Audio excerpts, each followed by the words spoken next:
قرآن پاک میں اللہ نے ارشاد فرمایا نا، الا بذکر اللہ تطمئن القلوب، سن لو اللہ کے ذکر ہی سے دلوں کو اطمینان حاصل ہوتا ہے۔ تو یہ انسان کے کس قدر ظلم اور جہالت ہے کہ جسم کے لیے جو بمنزل گھوڑے کے ہے خوراک مہیا کرنے کی خاطر تو انسان اپنی ساری عمر صرف کر دے، اور روح کے لیے جو بمنزل سوار کے ہے کچھ بھی نہ کرے۔ دیکھیں، اگر کسی کے ہاں کوئی مہمان آ جائے اور ساتھ وہ سواری لے کے آئے اور سواری کے لیے گھوڑا ہو، تو آپ کیا ایسا کر سکتے ہیں ان دونوں چیزوں کو مد نظر رکھتے ہوئے؟ گھوڑے کے لیے تو گھاس وغیرہ آپ مہیا کر دیں، لیکن مہمان کے لیے آپ کوئی بھی بندوبست نہ کریں، تو کیا آپ کی عقل صحیح سمجھی جائے گی؟ تو یہاں پر ایک بات واضح ہے کہ جس طریقے سے گھوڑے کا خیال رکھا گیا ہے، اسی طریقے سے وہ سوار ہونے والا بندہ جو مہمان ہے اس کا بھی خیال رکھنا چاہیے۔ تو اب یہاں پہ دو چیزیں ہیں، مقصد حیات جو ہے یا حقیقت انسان جو ہے وہ حاصل کرنے کے لیے یا اسے پہچاننے کے لیے انسان کو کیا جدوجہد کرنی چاہیے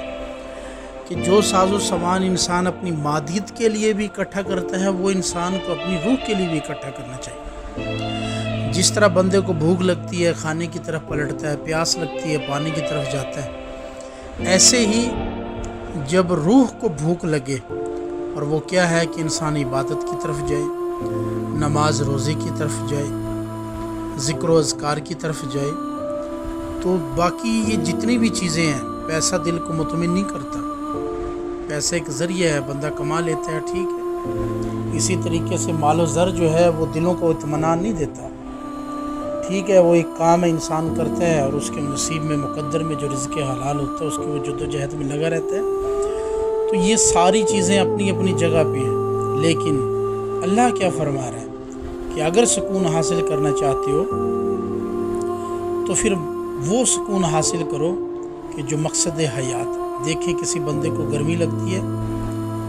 تو ایک بندہ وہ ہے پنکھے کے نیچے آ جاتا ہے، اسے ہوا پیاری لگتی ہے اس وقت۔ ایک بندہ وہ ہے کہ جو اس ہوا کو بھی یا اس ہوا پہ بھی صبر نہیں کرتا،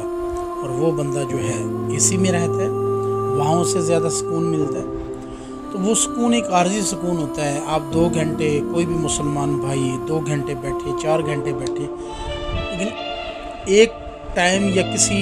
لمحے یا جو اس نے وہاں پہ گزارا اس کے بعد اس نے وہاں سے نکلنا ہے، تو وہ ایک عارضی سکون ہے۔ لیکن الا بذکر اللہ تطمئن القلوب، سن لو اللہ کے ذکر ہی سے دلوں کو اطمینان حاصل ہوتا ہے۔ اللہ کا ذکر وہ سکون ہے جو دنیا میں بھی اور آخرت میں بھی سکون ہے، یہاں پہ بھی سکون ہے، اور یہاں سے بعد والی جو زندگی ہے